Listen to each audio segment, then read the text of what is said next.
Welcome back to The Choice on Equa Television International. My name is Engineer Tony Jenokale. We just took a break so that we can host another personality in the studios. We've been talking about the elections, 2023 elections in Nigeria. We have seen, we've witnessed the presidential election, and we are headed towards the governorship and House of Assembly elections. And I have a very wonderful personality who is a member of the Equa Television, because he has made appearances we cannot count on Equa Television, remarkable appearances at that. So permit me to welcome Comrade Luka Pampe of the People's Redemption Party, PRP, Plateau State gubernatorial candidate. You're welcome, sir. Well, Tony, it's my pleasure to be on this platform again. I'm always happy to host you, and it's a bittersweet experience hosting you, knowing fully well the kind of person you are, and you are a very intellectual person, so one has to be careful talking to you on air. Thank you very much. So how has it been? Let's start from there. How has it been, 2023? How has it been? You not struggling, but standing out in the midst of parties like PDP, APC, and the likes. How has it been? The PRP party is just coming up new around this area, and we do not know the party that well. And Nigeria, largely, we base our knowledge upon party system rather than individuals, except for recent times that we are tilting towards individuals more than we do parties. So how has the journey been, standing almost alone, with that funding, going round, campaigning and all of that, and being in the PRP? What is it like? Well, Tony, thank you very much for having me, this time around on a different level. All this while I've been coming here as an analyst, contributing towards nation building, at different levels, as it were. But here I am as the candidate of my party, contesting for the governor of Plateau State.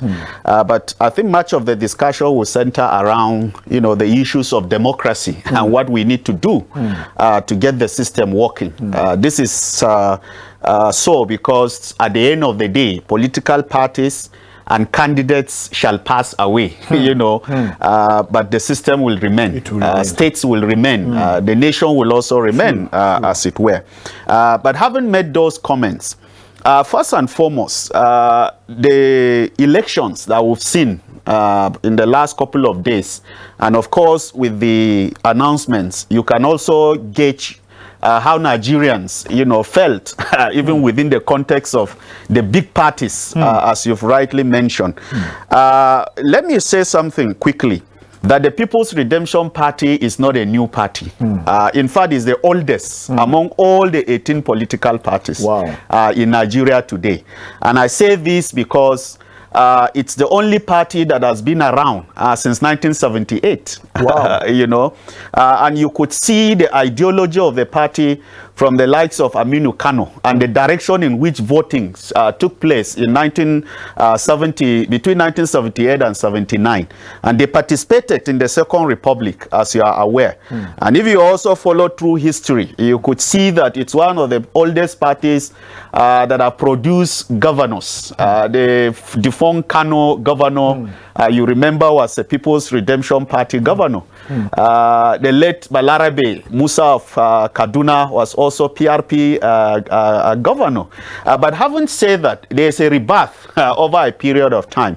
When you look at it through the defunct Third Republic, where, for example, we had the SDP at that time, and then the NRC.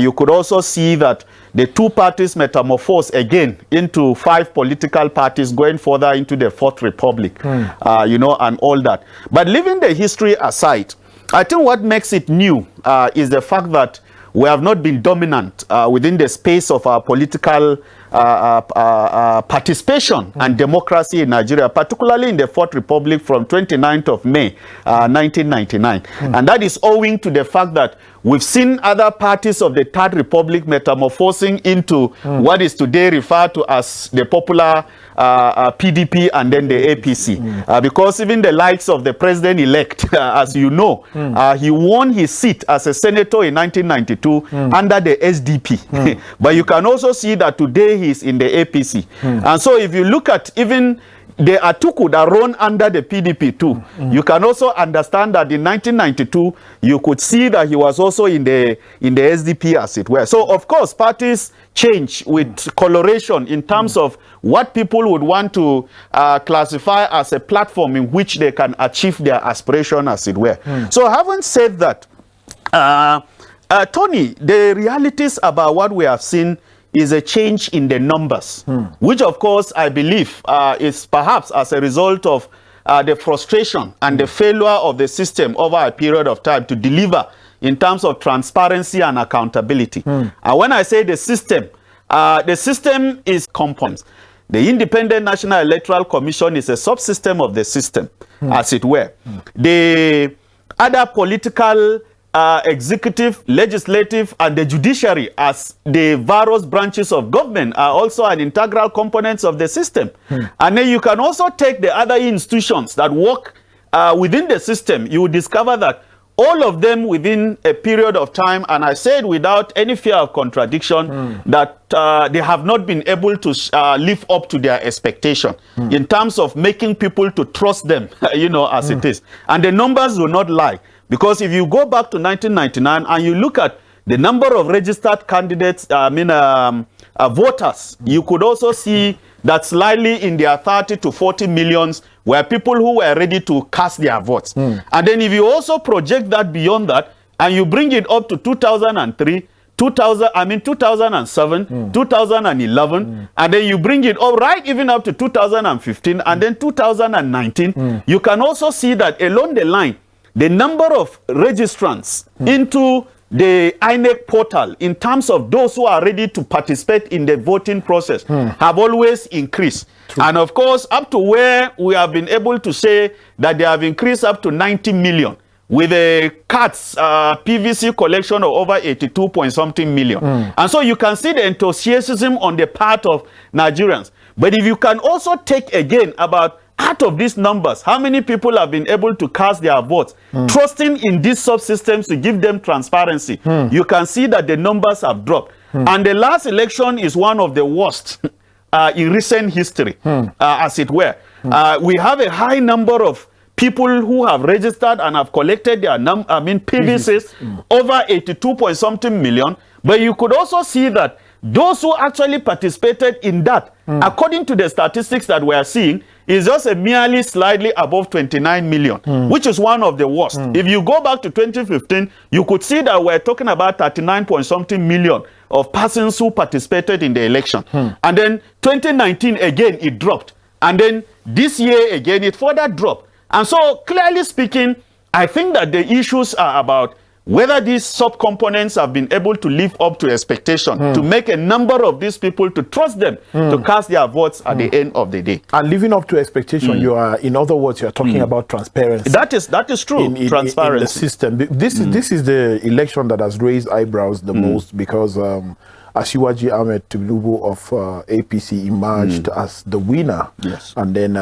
he has been given a certificate of return. That's and right now he's president-elect. How did the PRP take that? Well, I think for the People's Redemption Party, we fielded a presidential candidate, as it were, in the person of Kola Abiola, you know, the son to the former, you know, declared president elect but never got to office, let MKO Abiola, as it were. We fielded a candidate, son to MKO Abiola, that is Kola Abiola. Along the line, of course, you know, other parties have fielded 18 candidates as it is. But of course, you know, presidential elections in Nigeria come with a kind of rigor. When I say rigor, you need to push, because you are not just dealing with a state or a local government or a constituency. You are dealing with over 215 million Nigerians. You are also dealing with over 82 million people who have collected their PVCs. And so you are also dealing with 36 states, and then the federal capital. You're also dealing with 774 local governments. You're also dealing with over 172,000 polling units across the federation. And what that means is that you must be able to project all these areas. And you're also dealing with complexities in terms of ethnicity, in terms of religion, in terms of regional differences and all that.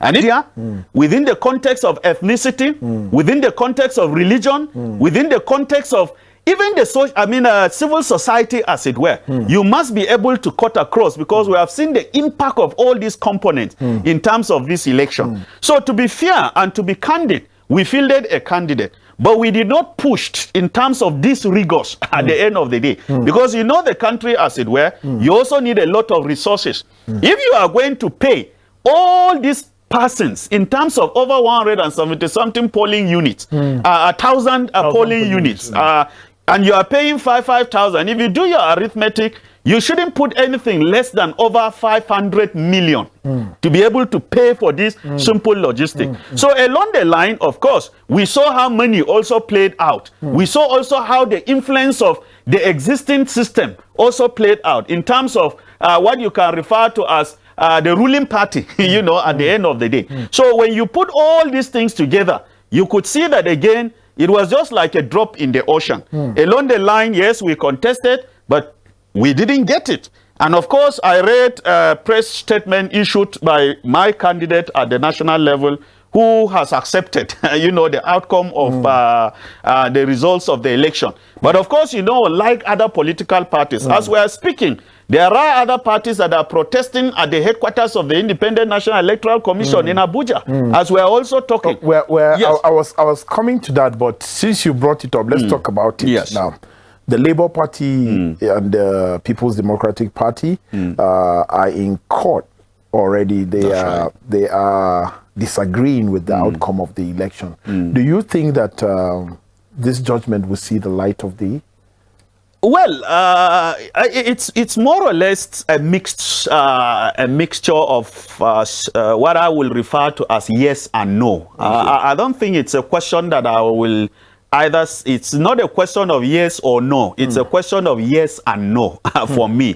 So I will give you an answer. It's yes and no, as it were. And I will say this for free, that looking at the system today, we know that quite frankly there was no transparency in the last elections. There was no transparency. We have seen that the EU observers have made statements. We have also seen that the American Department of States have also made statements, you know, statements to the effect that there was no transparency from what they have observed. We have also seen that other groups, civil society organizations, have made comments. To that extent, I will be fair to stand on that authority to say that clearly the elections fell below the expectations of transparency, that a lot of Nigerians would have actually believed that INEC could have done better, you know, given the promises that were made.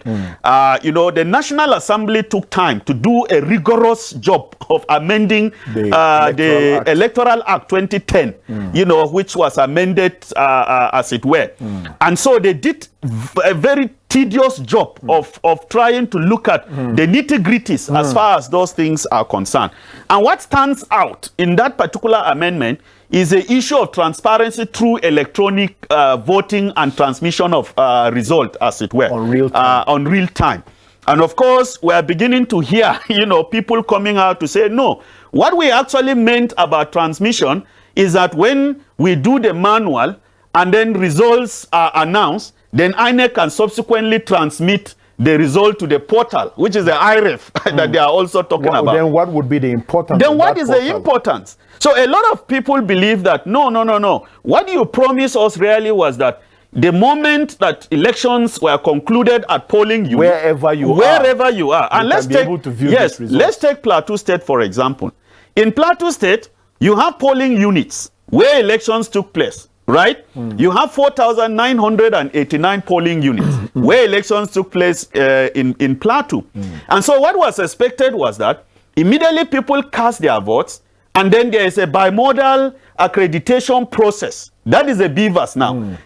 Once you are accredited, you cast your vote. Once you cast your vote, and the process is concluded at that level, then what happened next is that the results are snapped. Each agent have a copy of that particular result. And so what is agreed and signed by all agents in the presence of everyone is snapped. And once it is snapped, it is transmitted real time. Yes. Okay, to the portal of INEC. And what that means is that a polling unit in Kanam, for example, a polling unit in Wase, for example, a polling unit in Okpoko, in Benue State, for example, or a polling unit in River State, for example, would have transmitted its result to the IREF, that is a portal of INEC, which is expected to be viewed by everyone. So a man living in Kwantagora should be able to see what is uploaded. All of these places. What is happening in all these places. So if you have a result that is transmitted from Nafada local government, for example, then the person who is in another local government, let's say in Vandikia, in Benue, should be able to view what is there. So the chairman of INEC at the national level do not need to travel to those places or do not need to wait for somebody to bring these results through a transportation system for him to be able to see before he can tell you that such a result has reached Abuja in the true sense of the word. But clearly what we have seen is a failure of that system. We viewed the portal of INEC real time on that day, right up to noon, to be able to see whether results were being transmitted, right up to 2 o'clock, where, of course, results were supposed to be trickling in. But there was nothing, as it were. In fact, it was down, as it is. It was down. So again, we say that between that moment where the portal was down and the time in which people were casting their votes, up to the time in which results were being computed and announced at the level of the polling unit, what must have been happening between that gap? True. And that raises a lot of suspicion in the true sense of the word. Like I keep saying it, that if you are helping a blind man in peeling his roasted yam, you have to keep on talking, or else you suspect that you are eating his yam. And what we have seen is a gap that was open, that nobody was talking to us. Till today, nobody is talking to us. And so you leave that gap for suspicion. Now let's come back to the question you have asked. Whether these cases will see the light of the day. And this is where the meat of the matter is. And I said it's yes and no. Yes, to the extent that if we live up to expectation, the question you will ask yourself is that we have the judiciary. If the judiciary is going to do its own bit, really, like what Kenya did in its last election. We saw what Kenya did. Elections were concluded. Real-time results were announced. When results were announced, tribunal was set up. They started hearing the case. In about a week or two, the issues were done away with. The winner was announced transparently in the glare of everybody, and the results were accepted. Kenya is in peace today because of that. Now, let's come back to Nigeria. In Nigeria, the question you will ask is, if you look at the trajectory of our historical antecedents within the context of how the judiciary have done, would you say clearly that this one is going to see the light of the day? We have seen governors in Nigeria whom today we can refer to them as Supreme Court governors.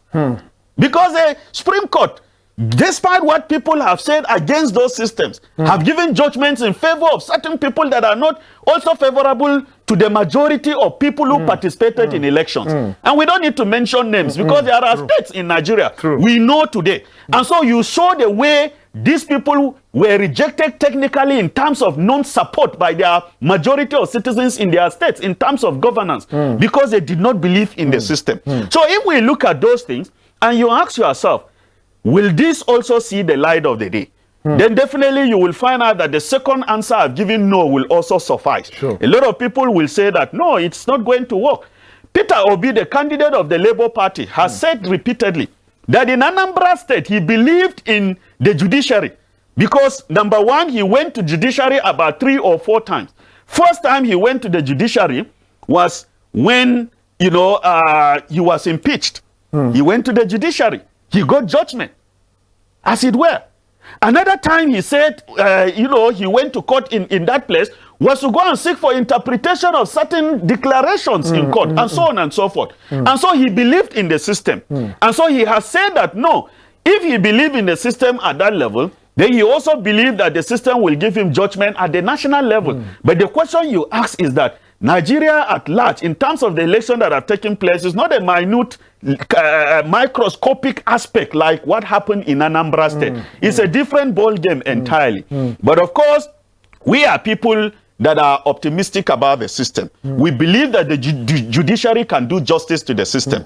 And to that extent, if it is pushed in the glare of everybody, and the evidence are provided, I can assure you, Mr. Tony, that in no distance time, if the judiciary will do its work, you are going to see the outcome of this at the end of the day. And I don't want to preempt whether it is the Labour that won that particular election, whether it is the PDP that also won the election. The courts are going to do their jobs. But from what we are seeing with the results that have trickled in, when INEC finally opened its portal, we have also seen cancellations of, certain scores that have been met by various political parties. On the plateau here, people have also said that it is not the reflection of what actually took place.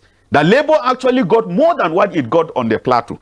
In some other states, people have said no. Even in Lagos State, there are people who have said this. But of course, we will leave that to the judiciary at the end of the day, so that they will be able to do justice. But of course, let me say this. It is not just about justice. Justice must begin to seem to be done speedily. Speedily. These things must be done away with before the inauguration. Because of course, in this country, once somebody gets to office, it becomes dangerous. And it becomes almost impossible for you to obtain certain things. Because at that time, you are like a palm wine tapper sitting on top of a tree. And so you see the color of the urine of every man that urinate under that tree while you are on top of the tree. So clearly speaking, once the person gets to that office, it becomes difficult because you control the instruments of the state at the end of the day. One gubernatorial candidate that is filled with proverbs is Luka Pampey. I think within such a short period of time, he has given about 3 or 4 proverbs. Saturday elections, what are we expecting? Well, I think, unfortunately, let me start from that point. We have seen instances where a lot of Nigerians got discouraged with what happened in the last election. In fact, there were reports of people destroying their PVCs. It got to that point because a lot of people became frustrated. That what is the need? If we could believe in the system and then cast our votes, why would the system not be transparent? Tony, is one thing for people to put their heart in something. It's another for you to see that transparency.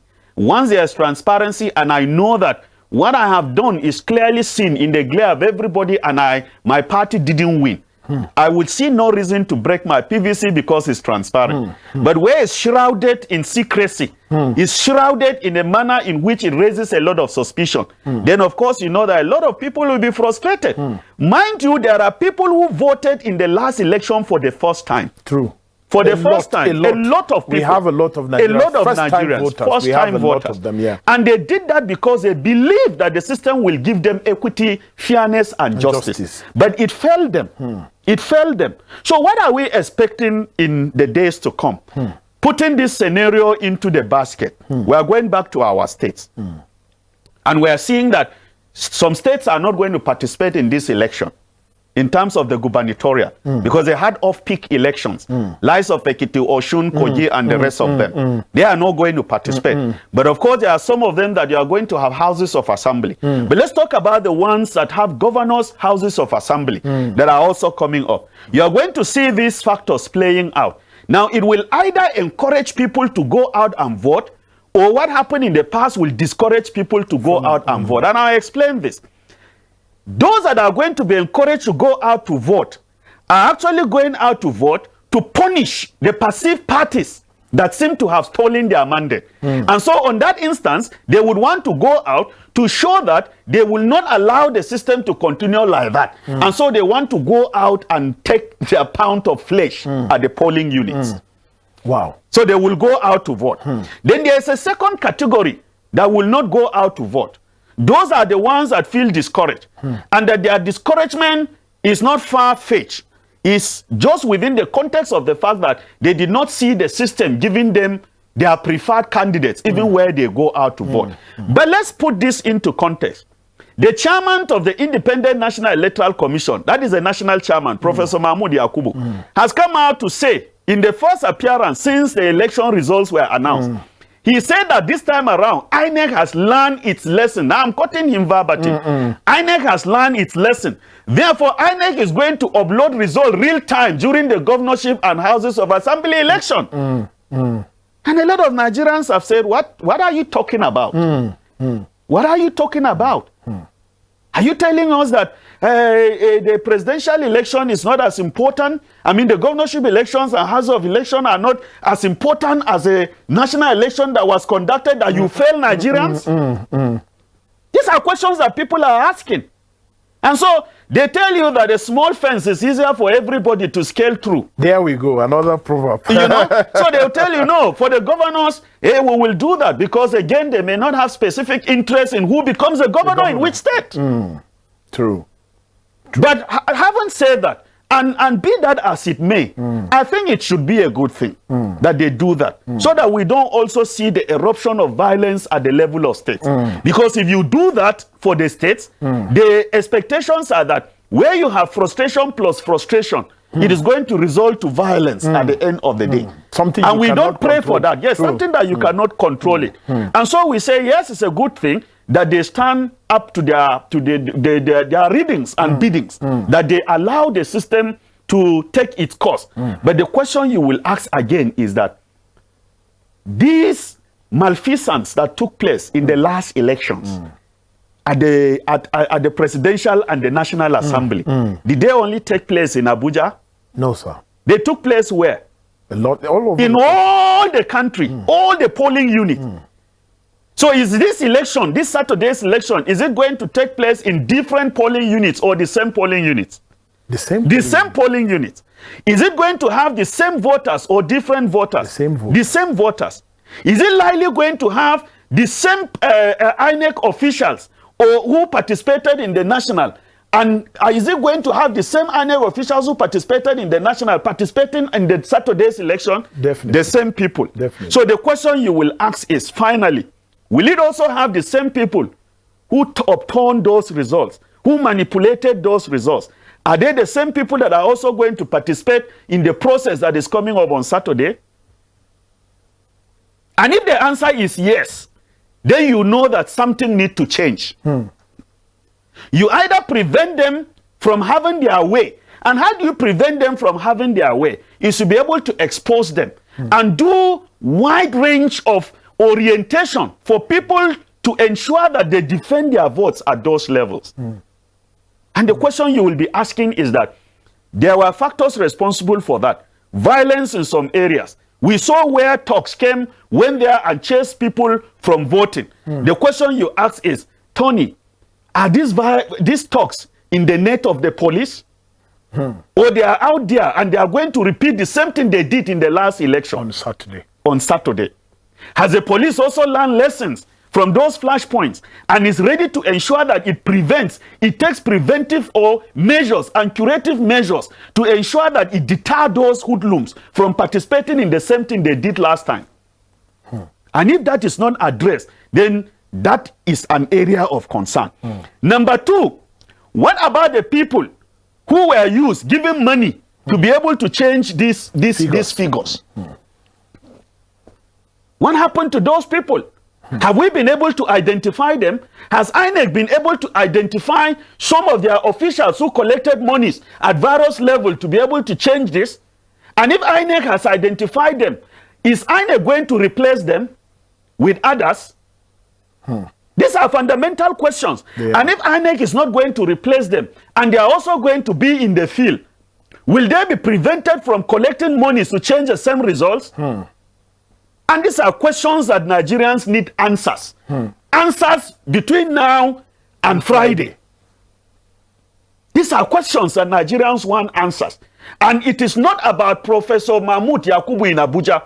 It is also about the INEC chairman in Plateau State, the INEC chairman in Benue, the INEC chairman, all the 36 states of the Federation. They should be able, including the FCT. They are supposed to answer this question. And these are the things, the questions will determine what is going to happen on Saturday. Because if you allow people to take the laws into their hands without addressing these issues, and you allow those talks to go out, then of course you are going to engineer more talks that will go out to defend their votes. And when they go out, you know, talks plus talks is going to be clash. And where there is clash, you expect that the results of those particular places will be cancelled. And what happened to the rights of Nigerians? They'll be disenfranchised at the end of the day. So for me, clearly, these are the concerns. What are the lessons that we have learned from last elections? True. What are the lessons? And how are we willing to curb them in the issues and to even stop it completely? Even Kabong here, it happened. Or even Gum in Kanam, it happened. And I'm just mentioning this as an example. If it happened in those places, what are we doing to prevent them? Further occurrences. So that on Saturday, we don't have the repeat of this at the end of the day. But clearly speaking, we're also seeing the power of incumbency playing itself out.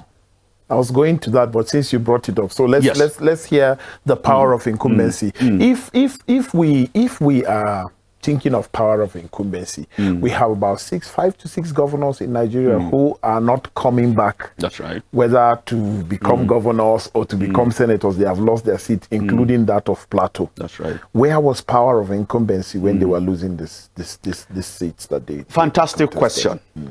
But let me take it from another dimension. Then I'll come to that. Please go ahead. You see, people have come to take their destinies in their hands. And we have seen it in this election. The president-elect won from 12 states. The PDP also 12 states. And also the Labour Party. 12 states in terms of number of states. But of course, in terms of majority, we saw what the president-elect also got. And if you look at history, it's one of the lowest. From the days of Obasanjo to Yaradua to Goodluck, you know, to President Muhammadu Buhari. In fact, this is one of the lowest in terms of the scores that is bringing in a president, as it were. But having said that, fundamentally, you asked, where was the power of incumbency?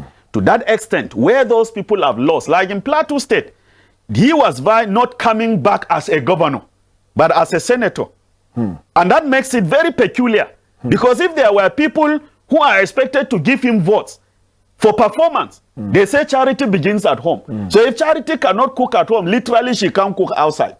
And so since the man was unable to get the votes, a mass of votes within his own immediate environment, which is a home to Charity, then you expect that certainly there was a disappointment in terms of performance from that microscopic view, as it were.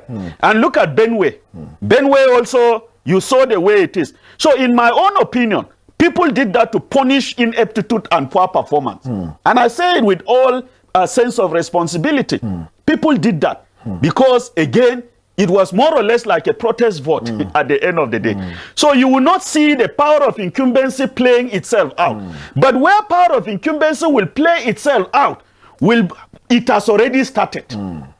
From the primaries, for example, the primaries that were conducted in June last year, where most of them had their primaries around May, June last year, we saw how the power of incumbency played itself. And if you go to most of these states, you can see it. I don't need to mention states here. From the primaries, how did they conduct their primaries for their own candidates that are going to participate on Saturday this week? How did they conduct their primaries for those people to emerge? Have we forgotten easily? Go back and look at the primaries. Some of them ended up in exchange of boxing between delegates and candidates. We saw it in different states. True. But we have forgotten about those things.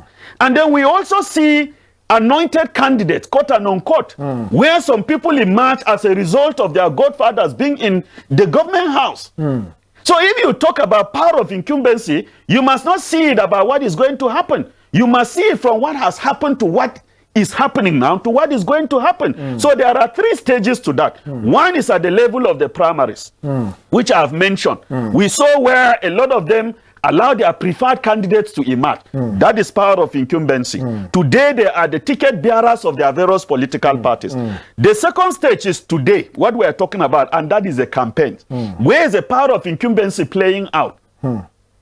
Funding. Take some states where you have all the local governments controlled by that party. Before the candidate gets to the local government chairman has been mobilized to organize people for him. I am contesting for governor of Plateau State. I don't have a single member of House of of Senate. I don't have a single senator. As I'm talking to you, I have one member of House of Reps, whom in the last 48 hours has also endorsed the candidacy of another political party. Wow. And nobody has sanctioned him as an anti-party, as we are talking now, who is not even supporting me on the plateau. Then I don't have commissioners that will help me to fund the process. I don't have permanent secretaries. I don't have directors. I don't have people who will use the logistics and resources of government to be able to stand for me. No political appointees. I don't have a political appointee. Invariably, I don't have data boys because I don't even have data to give them. So you will now see clearly, again, if you take other parties, yes, they may not have the governor, but they have members of National Assembly that are supporting them. So this is where the power of incumbency play itself out in the presence, in terms of the campaign. The fundings, the logistics, the travelings, the cars, the t-shirts, the face caps, the banners, and what you can ever talk about. Every person that is going to do that, even the radio jingles, you will hear somebody sponsoring radio jingles. We have seen people holding position as chairman of local government who also contested for House of Reps while they are still in office. And nobody has asked them, where are you getting the money? Whose money are you using? Why are you using the official car of the local government to go for campaigns? Nobody is asking those questions. So you see where the power of incumbency play itself out. Then the last part of it is the election. So the election is coming. Who control the police, for example? Who control the security, for example? Who even control the umpire itself? So clearly you can see it. It's a case of where you have people supporting people with people's resources.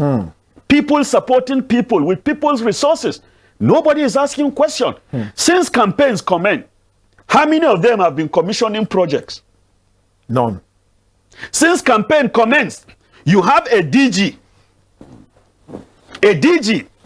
to a national candidate who won the presidential position, being a DG, and so he is from one state to the other following that particular person, and he has not resigned his appointment, his election as the governor of the state. He has not resigned. Whose resources is he using? When you fly the aeroplane from one place to the other to go and meet them, who does that? Yes, they will tell you, no, we have a deputy governor who is on ground to do the work. Did we elect the deputy governor alone? We elected you as our governor. And we didn't tell you that you should cease in terms of your performance in office for any purpose till the last day when your tenure must have expired because you signed for it. But you are absent from your state. You are in different places. You are signing files from different places. You say that, no, it's a digital age. I can run my state from anywhere that I am. So these are concerns that after this election, your question you will ask yourself is, the governor that is going to emerge by the grace of God from such states that I have mentioned, for instance, will he have the guts to be able to investigate the resources that the man leaving the office has spent in the name of serving another person? And these are questions that are very fundamental. Wow. Will he also ensure that he recover what people have taken away while they were in office? So you will see them struggling to ensure that they put their own, the person that will dance to their tune. And cover up. And cover up at the end of the day. Finally, let me put this so that I can let you go. Let me ask this question. What are the Plateau people expecting should you emerge the governor of Plateau? Well, Tony, I have to be frank with you. And I want to use this analogy. In this part of the world, we behave this way, and it's not a bad thing. And let me say it this way. Tony, you have friends, you have families, and then you have well-wishers. Now, if today, I'm just using as an example, If today you want to marry, everybody will be disturbing you. Tony, marry. Tony, marry. Come on, you have come of age. Marry. Your family, your friends, and well-wishers. Everybody. It will be a thing of joy for you to marry. So please marry. And then you decided, fine, I'm going to marry. And so you find a girl that you want to settle down with. And then you have fixed a date for the marriage. And you keep announcing to your friends, families, either on air or other means, for a long time before the marriage. I'm going to get married on so-so day in so-so church at so-so time. Reception will take place at so-so place. And then suddenly, on the day of your wedding, most of them refuse to turn out for you. The same people who wanted to see you married, taking your wife down the aisles. And then you ask the question, why are they not coming out for you? They will tell you, Tony, you didn't respect us because you did not bring your card to our house. Does it happen in this part of the world? It does. People don't attend your weddings because you have refused to take your card to their houses. Even when they are aware that you are getting married. Even when they advise you to get married. Even when they advise you to do so. That means they are aware first before you. That is it. I use this analogy to explain my situation. I've been on radio and television talking about issues of good governance. There are quite almost nothing that I've not said about what I can do if given the opportunity. I've had the opportunity to also serve. I lectured in a tertiary institution for 18 years. And I got to the rank of a principal lecturer, which is above a senior lecturer. I have published over 36 papers in reputable journals. I have earned for myself that particular cachet in terms of my intellectual capacity and performance. Now, because of that, I became a director in my institution and in the public service. I serve as a director in the Plateau State government. Service.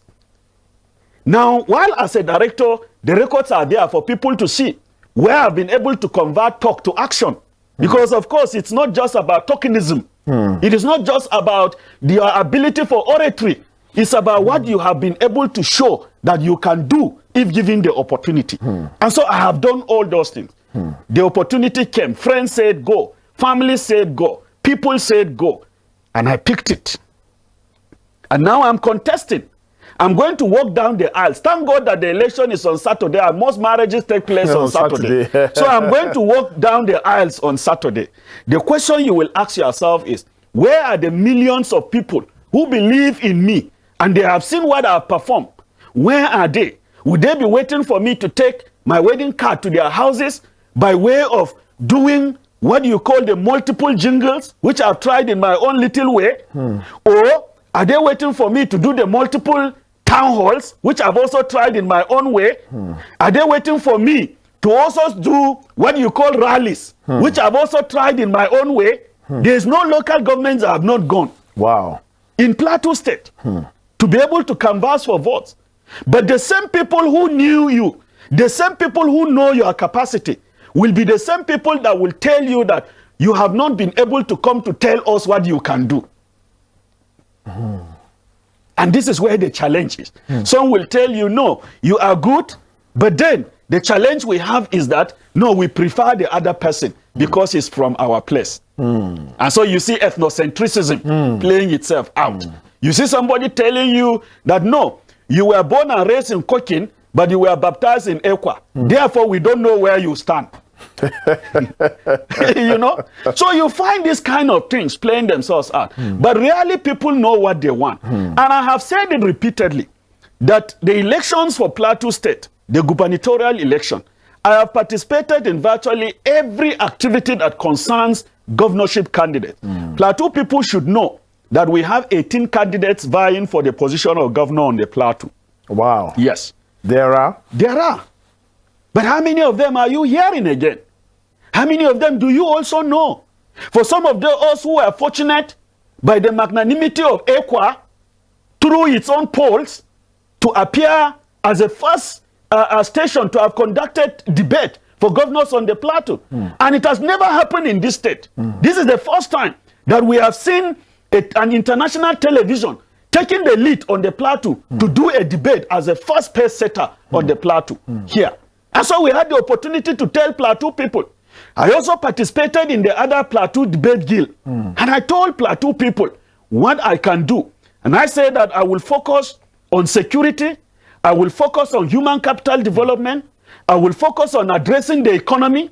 And I'll focus on addressing fiscal infrastructure. If given the opportunity, I am not going to dance to the tune of any godfather because nobody stood for me to be able to emerge from my primaries. I went for my primaries. I spent millions of naira to secure the form for my party as a governorship aspirant and then became the candidate at the end of the day.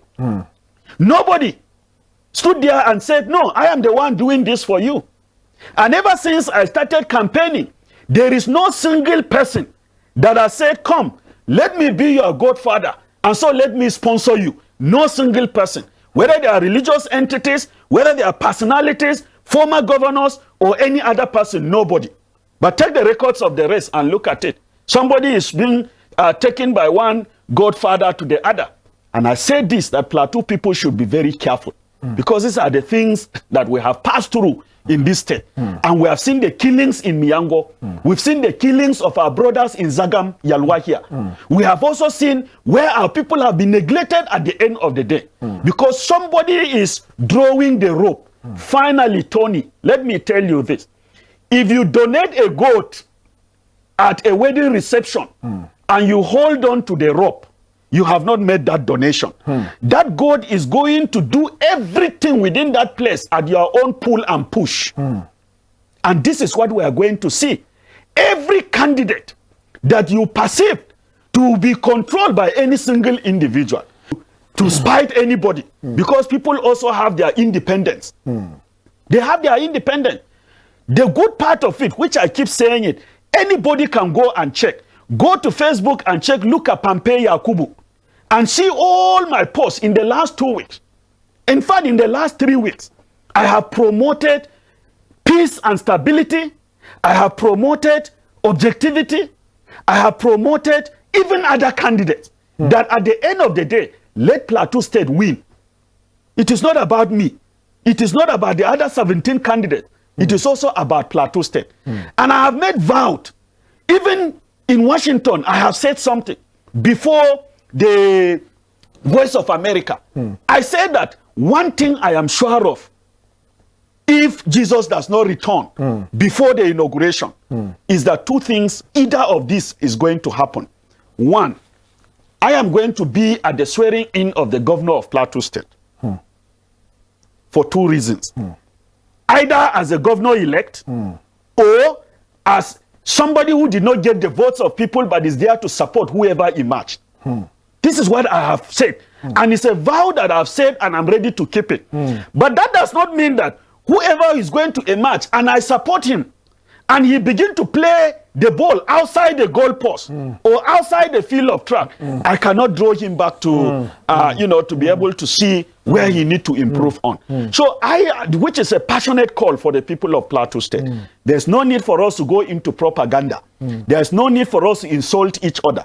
We meet at the level of these candidates. We shake hands, we hug each other, we sign different agreements that we are ready to ensure that we abide by what is going to come out. But where there are malfeasance and we are not satisfied, then the laws are there. The courts are there for us to be able to ventilate our grievances. And this is what we have said. But what about our followers? We have seen lies.